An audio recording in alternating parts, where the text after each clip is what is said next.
aku dengar Clarissa ngomong mental health, aku langsung merinding loh, karena aku benar-benar ngerasain langsung ya, ada benar-benar ada yang bilang kayak gitu ketika aku tunjukin nih misalnya kayak, oh ini punya potensi income-nya segini loh, dia benar-beneran terang-terangan ke aku, dia bilang aku merasa nggak pantas punya income segitu, yang kayak nggak habis pikir ya. aku bingung.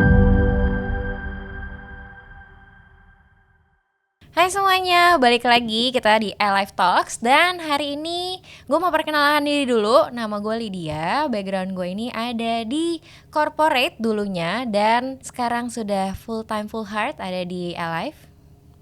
Oke, halo semuanya, nama aku Stefani. Aku umurnya 26 tahun. Aku pernah kerja sebagai konsultan selama 2 tahun sebelum join di Alive. Halo semua, kenalin nama aku Clarissa. Sekarang aku umur 25 tahun. Background aku dulunya adalah mahasiswa. Langsung terjun ya. Terjun sebagai partner Alive pas aku masih semester 5 dulu. Sampai sekarang udah full time dan full heart. Halo, nama aku Dennis. Aku dulunya juga karyawan swasta ya di e-commerce. Umurku 28. Topik hari ini adalah kita bakalan bahas tentang Gen Z in insurance business. Kita langsung aja masuk ke pertanyaan yang pertama. Menurut dari Dennis dulu deh, kalau kasih satu kata yang menggambarkan dari bisnis ini sebagai Gen Z, kira-kira kata itu apa nih, Den? Kalau menurut saya sih seru ya, seru, challenging gitu. Karena bisnis ini tuh menurutku beda banget gitu dari background aku yang seorang karyawan gitu kan. Terus di bisnis itu tuh aku dipush untuk banyak hal gitu, kayak pengembangan diri, mencapai target segala macam gitu kan. Sedangkan dulu di kantor itu enggak, aku rasa tuh pengembangan diri aku tuh stuck gitu aja, jadinya hidup agak bosan kali ya gitu. Jadi kayak di sini tuh seru gitu. Oke. Luar biasa. Kalau dari Clarissa gimana? Kalau dari aku satu kata ya adalah fleksibel. Karena dari yang udah aku mention di awal tadi, aku backgroundnya dari lulus kuliah langsung terjun ke bisnis ini karena apa? Aku mencari flexibility. Jadi aku nggak mau yang kerja 9 to 5, aku juga nggak mau kerja yang tiap hari stuck di kantor dari pagi sampai sore. Jadi ketika aku ngeliat sistem bisnis di sini, aku tertarik jujur karena fleksibilitinya itu dari segi waktu dan tempat kerja. I see. Banyak ya sekarang Gen Z juga yang sukanya dengan flexibility dan hal yang tadi Dennis sudah juga bilang. Kalau dari Stefani sendiri gimana? Kalau menurut aku satu kata ya yang menggambarkan bisnis ini sih roller coaster kali ya. Ada fasenya di mana kerjaan ini tuh kayak kita di-push banget nih gimana untuk achieve sesuatu gitu kan. Tapi ada saatnya juga kita lebih slow down dan fleksibel juga again gitu kan. Intinya roller coaster banget lah kalau menurut aku. Oke, roller coaster, setuju. Dan mungkin kalau dari aku sedikit, aku bilangnya empowering sih, karena banyak banget yang bukan cuma dari sisi fleksibelnya, dari sisi roller coasternya, dan dari sisi yang lain-lainnya. Dari aku sendiri juga banyak banget dapat self development dan ilmu-ilmu yang di luar sana tuh bahkan pebisnis lain tuh belum tentu mendapatkan ilmu-ilmu yang kayak kita dapetin sekarang. Bahkan mungkin di corporate juga belum tentu ya dapat hal seperti ini. Lo ya. training aja jarang kan corporate kan. Apalagi di kuliah ya, lol. Dapat Bener. banyak prakteknya di sini kan, nggak cuma teori gitu. Betul. Berarti di sini kita sama-sama setuju nih, walaupun Gen Z tapi semuanya punya perspektif yang berbeda-beda. Nah, sekarang Gen Z ini kan paling senang dibilang kalau paling banyak lah ya dibilang kalau kerjanya tuh konten kreator, jualan online gitu ya, atau sesuatu yang mungkin lebih fleksibel kerja sendiri. Nah, kalau misalnya ditanya sama orang nih, mungkin dari Clarissa ya, kalau ditanya sama orang kerjaan yang sekarang lagi dilakukan, biasanya jawabnya apa nih, Kak? Oke, kalau aku jawabnya akan berbeda ya, tergantung siapa yang aku ketemu. Misal aku ketemu yang bisa jadi calon nasabah, aku akan bilang terus terang bahwa oh aku sekarang ada di insurance industry nih. If you need something, anything I can help, ya aku nanti akan bantu untuk di bagian asuransi gitu. Tapi untuk orang yang akan aku rekrut untuk jadi business partner, aku akan bilang oh aku sekarang bangun agensi anak-anak muda di bidang finance. Emang kita kan belajar tentang finance, manage money dan di seputar itu kan gitu. Oke, setuju. Kalau dari Stephanie sendiri? Kalau aku agak berbeda sih sama Clarissa. Kalau aku ketemu calon partner, ketemu calon nasabah, aku selalu bilang dari awal kalau aku di insurance industry. Jadi emang kita fair-fairan aja dari awal. Kalau dia mau join, ya udah dia udah tahu dari awal kalau ini insurance gitu. Dennis gimana? Kalau aku mungkin agak mirip Clarissa ya, cuma bedanya itu kalau misalnya aku mau rekrut pun kadang aku juga buka-bukaan kayak Stephanie tadi gitu. Tergantung orangnya. Kalau aku dari kacamataku, kalau orang tersebut kayaknya potensi banget dan memang dari dulu aku udah kenal dia orangnya pemikiran terbuka, aku langsung buka-bukaan sih. Tapi kalau enggak ya mungkin mirip kayak Clarissa, kayak agency gitu-gitu. Soalnya soalnya kalau misalnya ketemu sama orang baru, kadang kan belum tahu. Kalau yang sekarang kan kita di Instagram semua mungkin udah tahu lah ya kita itu siapa gitu ya. Mungkin kalau misalnya di Instagram semua orang udah tahu, kalau di luar dari situ ya baru nanti dilihat lah ya mereka kira-kira ada stigma yang kayak gimana atau Betul. seperti apa gitu ya. Oke. Terus selanjutnya nih, mungkin dari sisi Gen Z ini apa sih yang bikin, mungkin dari Stephanie dulu, yang bikin say yes ke bisnis ini tuh apa? Kalau aku sih awalnya memang purely aku tahu insurance itu penting ya, dan waktu itu memang lagi nyari, dan pas nyari ada juga peluang opportunity untuk bisnisnya, jadi ya udah aku sih cobain dulu aja. Yang bikin kamu most proud of sekarang, apa yang paling bangga dari bisnis ini? Yang paling aku banggakan pas menjalani bisnis ini, karena aku backgroundnya korporat ya, jadi aku suka banget flexibility yang ada di bisnis ini. Jadi aku nggak perlu pusing mikirin gila gue harus alasan cuti apa nih ke bos gue ketika gue mau traveling, itu sih. Itu relate banget sih ya sesama karyawan ya. Oke, lanjut. Dennis, berarti gimana nih? Apa yang bikin say yes dan apa yang paling dibanggakan? Aku say yes karena dari dulu aku orangnya nggak pernah nolak opportunity. Jadi kalau misalnya ada orang tawarin sesuatu, aku pasti dengerin dulu dia ngomong A sampai Z, terus aku bakal nanya apakah make sense gitu. Misalnya dia bilang ngajak bisnis apa gitu, bahkan nanya tuh kayak cara dapat duitnya segala macam gitu. Nah ketika aku diajak ke bisnis ini tuh, pas aku nanya, menurut aku tuh jawabannya make sense semua dan aku merasa peluangnya tuh ada gitu. Jadi aku langsung say yes gitu. Aku nggak pakai mikir nanti kalau aku gagal gimana, aku nggak bisa gimana segala macam. Menurut aku selalu say yes dulu, caranya gimana nanti pikirin. Intinya mah kita open ya sebenarnya. Betul. Open minded dan dihitung juga make sense Iya atau benar, enggak. jangan sampai kita udah masuk ke sebuah bisnis ternyata ini scam gitu kan. Kan kita nggak bisa pertanggungjawabkan secara hati nurani atau gimana gitu ya. Oke. Yang paling dibanggakan tadi apa, Den?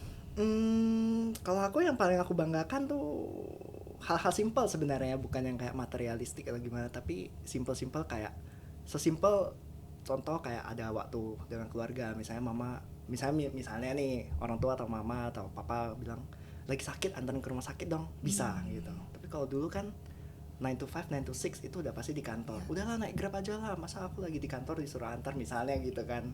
Nah, hal-hal itu yang aku melihat anak-anak muda yang seusia aku yang maksudnya di circle aku tuh nggak banyak punya gitu.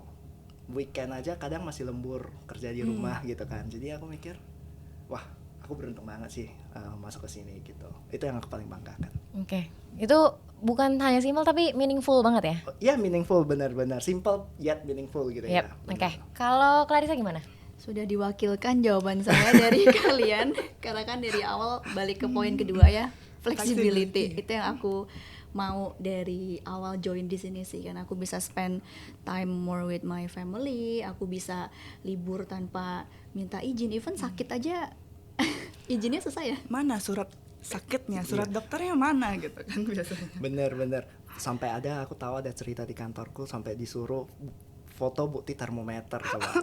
Wah, aku merasa wah gila sih itu, nggak mau aku. Kalau belum ada di infus belum sakit.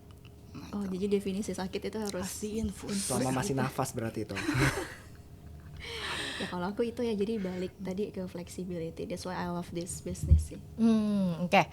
Mungkin kalau dari aku sendiri juga saya yes karena melihat community-nya kalau aku pertama kali. Karena waktu itu joinnya pas pandemi gitu ya. Dan dulu tuh emang aktif di komunitas, tapi semenjak pandemi semuanya shutdown.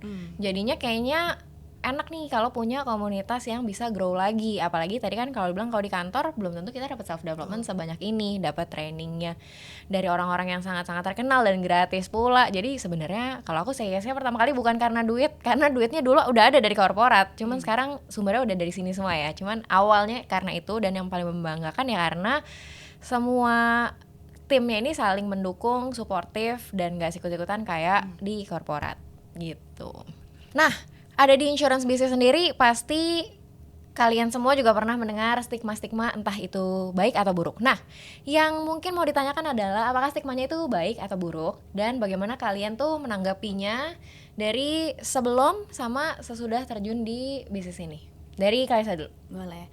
Ini menurut dari pengalaman yang udah aku jalanin 5 tahun ini ya. Dalam setiap bisnis pasti ada pro and cons. Jadi dari segi baik atau buruk semua orang pasti punya kubunya masing-masing. Tapi dari pengalaman aku mau bahas yang kata yang buruknya dulu kali ya, biar lebih seru gitu ya. harus Dari pengalaman aku sih ada sempat dulu dengar katanya kerja di bisnis asuransi itu terlalu materialistik gitu, kayak terlalu ngejarnya duit gitu. Aku kayak pengen balik nanya, emang kalau kita kerja kita nggak cari duit gitu? Kalau menurut kamu sendiri gimana? Cari duit lah ya pasti kita. pasti sih sebenarnya itu. Soal pindah perusahaan cari gaji yang lebih besar. Benar. Iya kan? Kalau enggak apa tujuan dari kerja? Apakah cuma ngejar title atau cuma kejar applause dari perusahaan? Kan nggak mungkin. Jadi yang namanya bisnis pasti ngejar duit. Tapi yang setelah aku jalanin di sini, apa yang kita jual dari segi produk itu kan bukan sesuatu yang menipu orang atau merugikan. Kita menjual suatu produk yang bisa ngebantu orang. Bahkan apa yang kita dapat pun tidak sebanyak yang nasabah kita dapat. Kayak aku mau buka-bukaan aja nih ya, kayak kita komisi aja 2 tahun. Apa yang nasabah kita dapatkan proteksi selama 100 tahun. Ya, seumur hidup loh. Seumur hidup. Dan komisi yang kita dapat juga tidak sebesar dengan yang nasabah-nasabah kita dapat kan. Jadi namanya bisnis kalau mau dibilang kalau orang lihatnya jelek melulu ya nggak bisa. Kita juga harus lihat isi positifnya juga gitu. Dari aku sih itu aja sih. Oke, kalau dari Steph gimana? Kalau stigma ya yang paling aku sering dengar lebih banyak buruk sih sebenarnya ya. Kebanyakan orang tuh alasannya susah lah kalau di bisnis insurance mah susah jualinnya. Gitu, itu paling sering aku dapetin. Nah cuman kalau aku sendiri, aku itu tipe orangnya kalau aku belum jalanin, aku nggak mau untuk ngejudge dulu. Jadi ya udah ketika mencoba untuk masuk ke dunia insurance, ternyata dijalanin. Yang penting mindset kita, ya udah insurance itu penting dan semua orang tuh butuh insurance. At the end gimana caranya kita membawa itu ke entah nasabah, entah calon rekruter kita tanamin mindset emang insurance itu penting. At the end nggak sesusah itu kok jualinnya. Oke, Itu sih. jadi setelah terjun ternyata sebelum dan sesudahnya itu apa yang didengar dari stigma dan ternyata kenyataannya Ya ternyata nggak sesusah itu gitu kan. Jadi ya emang again harus open, harus berani untuk coba terjun dulu. Ya let's see resultnya seperti apa gitu sih. Oke. Setuju. Kalau udah langsung diliatin nih. Kalau aku sebenarnya mix juga sih, tapi kalau dari pengalamanku emang so far masih banyak kan negatif. Tapi maksudnya gimana ya? Kalau yang negatif itu pun sebenarnya aku nggak dapat yang sampai kasar-kasar atau keras gimana gitu. Biasanya orang juga walaupun mungkin punya stigma yang negatif, paling dia pakai kata-kata topeng seperti kayak aduh itu bukan passionku gitu. Nah ini paling banyak terjadi di Gen Z sih kayaknya ya. Ups. Tapi enggak cuma Gen Z, tapi maksudnya mungkin cuma 3 dari 10 yang aku temuin tuh yang punya mindset kayak oh memang butuh tuh insurance tuh memang bagus gitu, kayak insurance tuh memang sebuah kebutuhan yang primer gitu ya. Jadi tujuannya lagi most likely jawabnya itu tadi bukan passionku. Tapi ya menurut aku gak usah kita patah semangat gitu ya, karena memang apapun bisnis yang kita jalanin kalau memang mau dicari jeleknya ya pasti ada aja gitu kan, mau kita bisnis apapun gitu. Jadi ya kebetulan aja karena bisnis kita memang harus lebih sering ketemu orang, jadi otomatis dapat lebih banyak feedback kan. Jadi seakan-akan tuh kita selalu mendapatkan negatif terus, padahal hanya karena kita di bisnis yang harus ketemu orang gitu. Sedangkan orang lain mungkin kalau kerja kan di belakang komputer, dia dapat feedback negatif. Wah, misalnya kayak pekerjaan X, wah kamu di belakang komputer terus, kan dia nggak dapat feedback seperti itu gitu. Padahal kerjaan apapun pasti ada negatifnya Bener, ya. Mau bener. kerja sama orang, Kalau mau menurut bikin bisnis sendiri. Bener, kalau menurut aku tergantung orangnya. Kalau orangnya mau negatif ya pasti Ya. jadi jelek gitu. Iya. Gitu Oke. sih. Kalau host gimana? Terima kasih. Kalau dari aku sendiri sebenarnya stigmanya justru netral banget ya sebelum masuk ke sini. No idea tentang insurance business sama sekali. Maksudnya mungkin tahu orang tua punya temen tuh ada di insurance business, tapi kalau untuk anak-anak muda tuh justru circleku tuh belum ada. Jadi pas pertama kali masuk stigmanya nih sama sekali tidak ada. Dan setelah masuk baru dengar tuh, oh orang bilang stigmanya ada yang buruk, ada yang bagus gitu ya. Jadi kalau aku sendiri sebenarnya dan orang-orang yang ada di sekitar pun setelah aku masuk pun itu juga setelah aku berikan penjelasan, mereka juga memberikan feedback yang baik juga gitu. Nah, tadi mau ngomong satu apa tiba-tiba lupa ya? Nggak apa-apa, kita Oke, paling aku tambahin dikit ya, karena topiknya asik nih. Balik lagi kayak pengalaman tadi yang aku soal katanya materialistik gitu. Tapi setelah aku pikir-pikir ya, kayak kita kan semua tahu ya sistem bisnis di sini seperti apa yang kita kerja. Dan di sini kan kita tahu kita tidak kerja seumur hidup gitu. Kita kerja fokus 7 sampai 10 tahun lah at least kan. Kita ngejar financial and time freedom. Habis itu kita bisa spend time dengan keluarga gitu. Tapi aku pikirin lagi dengan orang yang bilang spesifik, jadi itu ada loh orangnya nyata yang bilang gitu ke aku. Jadi bukan dengar-dengar dari orang, tapi ada yang satu timku yang dulu pernah jalan komplain kayak gitu ke aku. And then aku reflect back dan aku pikirin gitu, kita kerja 7 sampai 10 tahun, habis itu kita mau dekat dengan keluarga, kita mau spend time bareng sama keluarga. Tapi dia yang ngomong, dia yang ngejar title jabatan di kantor, which is kerja sampai dia tua dan pensiun. Jadi siapa yang lebih materialistik gitu? Sebenarnya sih intinya balik lagi sih ya ke tiap-tiap orang, apa sih goalnya dia. Ada juga loh aku pernah ketemu orang yang memang goalnya di dalam hidup dia adalah mencapai title yang setinggi-tingginya. Dia mau jadi founder, dia mau jadi CEO. Again, berarti mungkin dia kurang align nih dengan visi misi dari bisnis kita. Itu aja sih. Mungkin pemikiran tuh kurang terbuka. Coba cari duit dari sini, buka perusahaan sendiri. Jadi CEO dia kan. Bisa. ya berarti mungkin sama tadi mungkin tambahan aku adalah stigmanya tuh orang ngelihatnya tuh ini adalah bisnis yang dipandang sebelah mata karena orang tuh nggak tahu ternyata di dalamnya tuh seperti itu. Jadi mungkin kayak itu kali ya, beberapa hari lalu tuh aku juga baca buku, ada satu buku dari luar negeri lah, dia intinya bilang banyak bisnis-bisnis yang tidak terlihat seksi dari luar tapi sebenarnya dari dalam tuh bisa menghasilkan passive income yang luar biasa gitu ya, di luar dari insurance bisnis tuh mungkin bisa disebut kayak mungkin bisnis laundry atau bisnis franchise atau bisnis apapun. Cuman mungkin emang kita sendiri juga ngelihatnya bisnis kayak gitu ngapain, emangnya ada duitnya, harganya cuman sekali masukin ke situ cuman berapa gitu, untungnya berapa, padahal sebenarnya itu tuh bisa generate karena banyak pelanggannya, jadi bisa generate tuh banyak gitu kan. Nah jadi setelah masuk stigmanya justru mungkin orang berubah, ngelihat sudah tahu sistemnya seperti apa, yang kita bangun ini seperti apa, jadinya yang kelihatannya nggak seksi, duitnya seksi banget guys gitu. Ya bener itu. Oke, next ya. Oke, jadi sebagai kita para Gen Z nih, kira-kira ada challenges apa aja yang ada di bisnis ini dan gimana kalian meng-overcome challenge ini? Oke, mungkin dari Dennis dulu. Oke, aku ya. Kalau menurut aku challenge-nya tuh beda-beda ya, maksudnya tergantung juga siapa yang kita temuin. Apakah kita mau merekrut ataukah kita juga lagi sedang mencari nasabah gitu kan. Kalau so far kalau pengalaman aku, kalau nasabah tuh challenge-nya itu ada. Kalau misalnya orang nasabahnya udah lebih berumur, kadang tuh mereka kayak ya kamu tahu apa sih, duit kamu belum sebanyak aku gitu kan, kayak kok kamu datang ngomong pengaturan keuangan sama aku gitu. Nah tapi itu cara overcome-nya itu kan dengan kayak di bisnis ini kita tuh dilatih banget, bahkan kita kita kedatangan trainer dari luar negeri ya, yang memang financial planningnya udah jago banget, yang sampai klien-kliennya itu juga sampai kayak raja-raja pangeran-pangeran gitu kan. Jadi maksudnya kita tuh udah terekspos dengan dunia itu gitu. Jadi kita tuh tahu sebenarnya, walaupun mungkin memang kita duitnya belum ada seperti itu, tapi kita tahu kayak challenge-nya itu kira-kira apa sih untuk orang-orang seperti itu, dan kita datang untuk solve itu.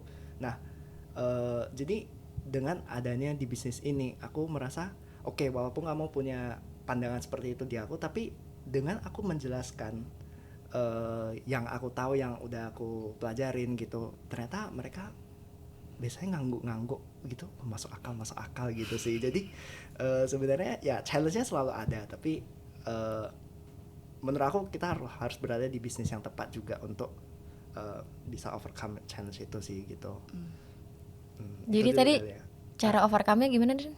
Oh, cara overcome-nya salah satu seperti itu, kayak kita selalu mengembangkan self development kita, kayak soft skill, terus financial skill, baca buku kayak tadi kan gitu, kayak semua ilmu-ilmu itu somehow ya aku merasa ilmu comot sini comot sana gitu nanti menjadi suatu pandangan baru buat aku tersendiri juga gitu. Dan kalau aku bawain itu ke calon nasabah, biasanya mereka kayak ya juga ya, aku Insight baru justru aku ada calon nasabah yang dia langsung kayak gila, aku belum pernah loh dijelasin seperti ini gitu, padahal memang dia orang ya kaya lah gitu kan, tapi ya kalau orang kaya biasanya udah banyak yang diprospek, udah banyak yang ngeprospek gitu kan, tapi dia langsung ngomong Dan, kamu ngejelasinnya masuk akal banget, aku belum pernah dijelasin seperti ini gitu. Terus akhirnya dia bawa pulang ke istrinya, gak sampai kayak berapa lama dia telepon, Dan, istri udah ACC gitu. Maksudnya kayak istri juga setuju, istri juga waktu aku jelasin ulang yang kamu jelasin, kok dia bilang iya bagus juga gitu. Berarti lu pintar, Denis. Oh, terima kasih. Pilihlah tim yang tepat, karena Ya, itu benar, tim yang ajaran tepat. dari Komunitas tim yang komunitas. tepat. Ya kan, seperti kita ini kan kita selalu masuk training gitu-gitu, rajin gitu ya. Pilih komunitas yang tepat. Oke, dari Clarissa gimana?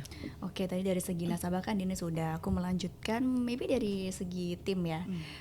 Kalau dari aku sih people come and go, siapapun itu, entah dari tim yang baru join atau tim yang udah join lama, people come and go. Tapi cara aku untuk overcome ya, yang penting satu, kita harus stand still gitu. Kita di sini sebagai leader yang kuat, kita udah tahu cara bisnis ini bekerja seperti apa, apalagi kita yang udah tahunan, kita harusnya sudah terbiasa dengan hal tersebut. Jadi ya mau tim kita jalan gak jalan, kitanya juga harus tetap jalan. Apalagi ini kan ini bisnis utama aku ya, mangkok nasi utamaku dari bisnis ini. Jadi mau gak mau aku harus kuat dan mencari tim yang baru tiap tahun sih. Itu cara aku manage-nya.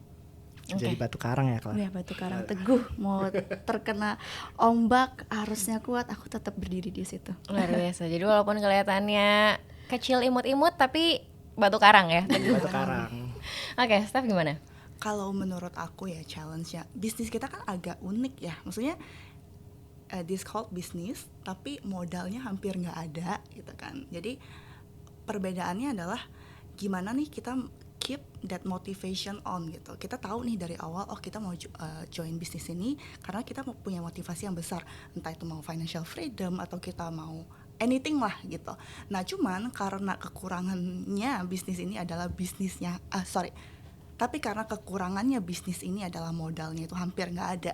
Jadi kadang kita tuh take it for granted gitu loh. Justru kita merasa ya udahlah, kalau gue lupasin bisnis ini, gue coba yang lain, itu nggak akan merugikan buat gue.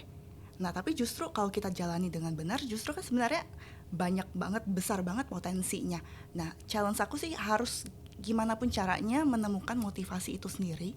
Dan kalau di tim aku, kalau kita sebagai leader, gimana lah caranya kita menemukan nih apa sih sebenarnya goal yang tim kita ingin capai, gimana sih kita sebagai leader membangkitkan itu di dalam diri mereka.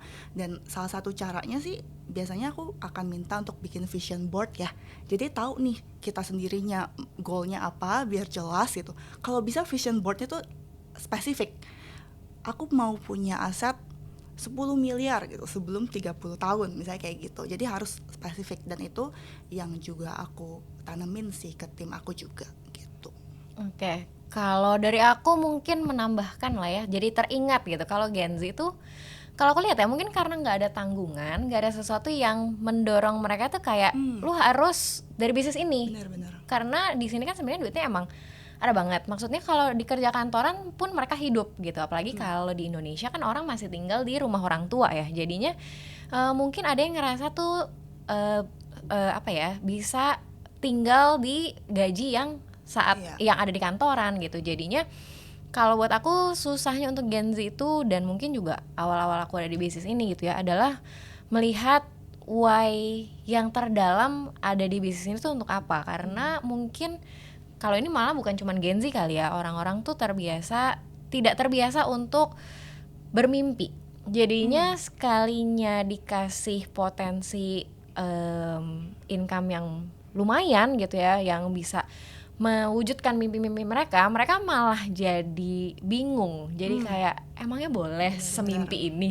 Emangnya boleh. Benar-benar. Atau kalau enggak mimpi doang lu siang bolong ya. Benar. Jadinya itu pun yang kalau dari gue sendiri dulu ya, malah jadi kayak maju mundur, kayak emangnya gue butuh duit segede itu gitu. Emangnya gue mau harus sampai jalan-jalan ke sana sini segala macam. Cuman balik lagi sebenarnya yang justru gue overcome adalah look within di dalam diri sendiri gitu. Jadi melihat sebenarnya apa sih yang emang kita truly wants, dan duit itu sebenarnya bukan hanya untuk diri kita atau untuk keluarga, tapi kita juga bisa jadi impact untuk orang-orang lebih besar lagi di Indonesia atau bahkan di luar Indonesia gitu sih kalau aku. Oke, aku sedikit tambahin ya dari yang tadi, kebiasaan Gen Z itu kadang agak susah untuk bermimpi. Nah, kita kan di bisnis ini udah lumayan lama ya, udah beberapa tahun. Kita sendiri udah lihat loh living proof-nya orang yang gajinya udah, income-nya udah 2 digit tuh udah biasa banget gitu kan, triple digit, miliaran itu udah biasa banget di bisnis ini. Tapi bagi mereka yang mungkin lihat income di insurance kayak maybe 50 juta per bulan, mereka tuh udah kaget banget. Kayak, jadi itu sih bagaimana kita sebagai orang yang udah lama di bisnis ini, gimana nih cara memunculkan sebenarnya potensinya gede banget loh itu ke diri mereka sih. Okay. Benar sih, sampai ada yang bilang, wah ini too good to be true ya, nih, benar. lu jualin apa gitu kan. Iya, biasanya mungkin Gen Z baru lulus gajinya ya paling standar-standar lah ya, entah 1 digit akhir atau 2 digit awal. Ini tiba-tiba kayak tadi dia bilang 50 juta gitu. Waduh, kayak nge-lag, malah kayak too good to be true tadi gitu kan. Tapi kalau dari yang aku temuin ya, Gen Z yang di luar sana, mungkin nggak semua orang seperti ini, disclaimer dulu ya, tapi ada loh yang seperti itu. Lebih pentingin nomor 1 mental health, tapi kagak ada duit nggak apa-apa. Itu kayak guys, even kita mau liburan, mau entertain ourselves aja tuh butuh duit, kagak pakai daun gitu kan. Makanya kayak ketika ketemu suatu challenge atau mungkin ada gesekan dengan leadernya atau bosnya di kantor, langsung quit. Itu mentalitinya tuh yang harus diasah. Ketemu challenge sedikit, masalah sedikit, cut off. Jadi itu kurang gitu. Dan dari aku temuin sih seperti itu ya. Pas aku dengar Clarissa ngomong mental health, aku langsung merinding loh, karena aku benar-benar ngerasain langsung ya, ada benar-benar ada yang bilang kayak gitu ketika aku tunjukin nih, misalnya kayak, oh ini punya potensi income-nya segini loh. Dia benar-beneran terang-terangan ke aku, dia bilang, aku merasa nggak pantas punya income segitu. Yang kayak nggak habis pikir ya. Aku bingung kenapa ada orang yang dia merasa dia nggak pantas punya income segitunya, karena dia mungkin merasa tanggung jawabnya akan sangat besar dan dia nggak siap untuk hal itu. Iya, dan atau bahkan ada yang mau enaknya aja, mau duitnya aja, cuma nggak mau usahanya. Nggak mau kerja. Even ngepet aja butuh usaha guys, taruh lilin gitu kan, sembayang dulu. Masih kayak untuk income yang besar, of course ada tanggung jawab yang lebih besar. Cuma menurutku sukses itu adalah connect sama kapasitas ya, maksudnya sudah layakkah kamu terima income segitu gitu. Jadi ya emang kalau mau sukses ya harus ada usahanya ya teman-teman Gen Z, yang nggak bisa kita cuma mau enaknya aja gitu. Kalau kita ngerasa nggak pantas, ya perbesar ya, wadahnya kita, memelayakan gitu diri kan? itu tadi kan. Oke, berarti kalau dibilang generasi Z ini adalah, banyak yang bilang ya generasi strawberry katanya, mentalnya lembek-lembek, tapi kayaknya yang di sini Gen Z-nya agak batu karang ya, luar biasa. Batu karang. Oke, nah kita sudah mendekati ke akhir nih. mungkin ada pertanyaan lagi. Kalau misalnya untuk teman-teman kita para Gen Z di luar sana yang mungkin masih ragu-ragu untuk join di bisnis ini, kalian punya pesan apa nggak sih kira-kira dari Steph dulu?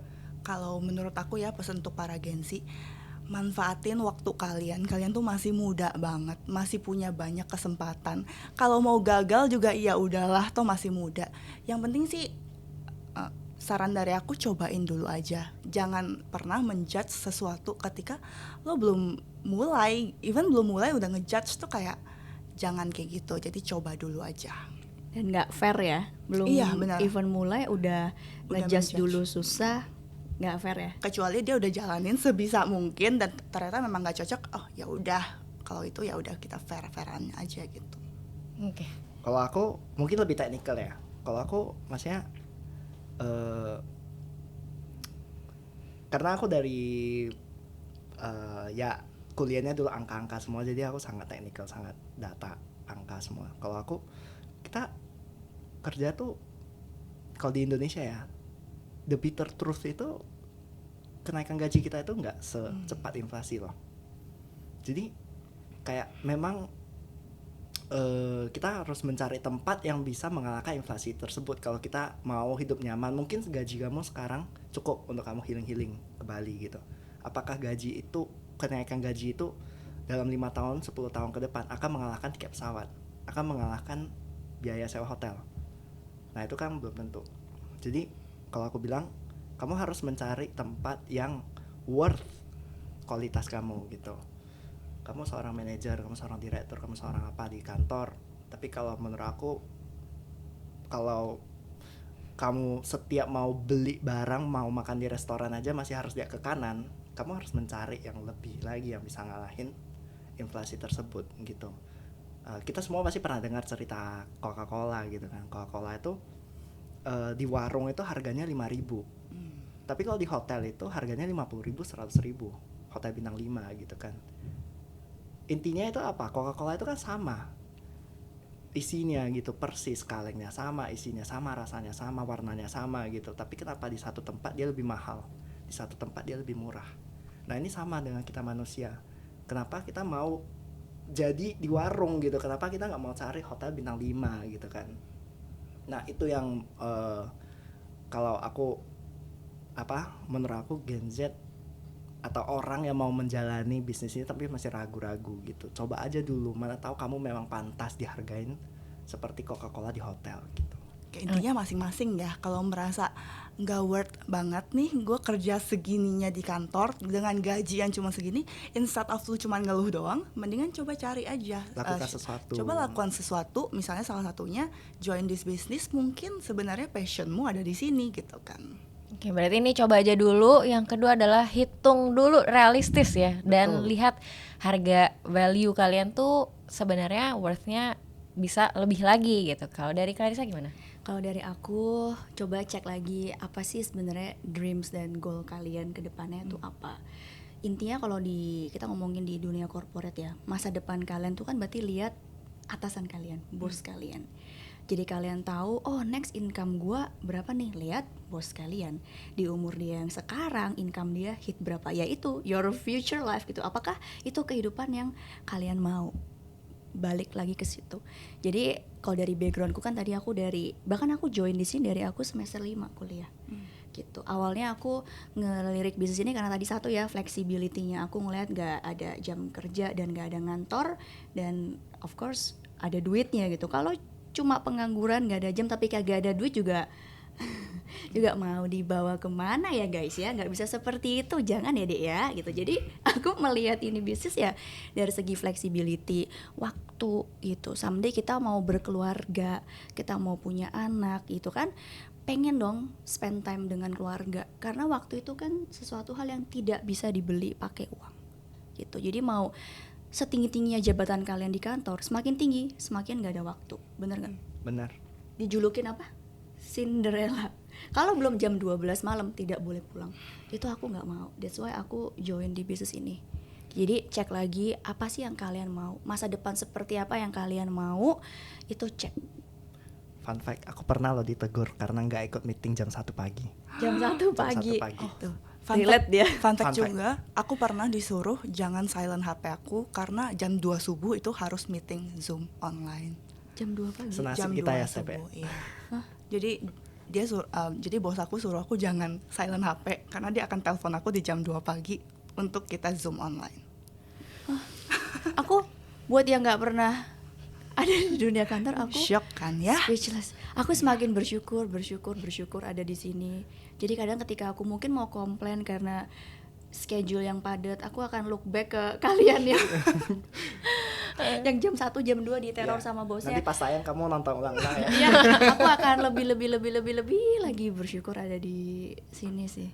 Oke, jadi mungkin tadi sebenarnya pesannya lihatlah dulu, coba dan lihat apa yang bisa didapetin. Karena kan sebenarnya even kita semua di sini Gen Z, kita tidak melihat sesuatu hal yang sama di awal. Kayak misalnya tadi Karissa maunya flexibility, terus mungkin ada yang maunya ngelihatnya uangnya. Kalau dari gue sendiri mungkin ngelihatnya awalnya bisnis community-nya gitu ya. Jadi semuanya tuh sebenarnya kita bisa dapetin di sini, hanya emang kalau nggak coba dulu ya kita nggak bakalan tahu gitu ya. Oke.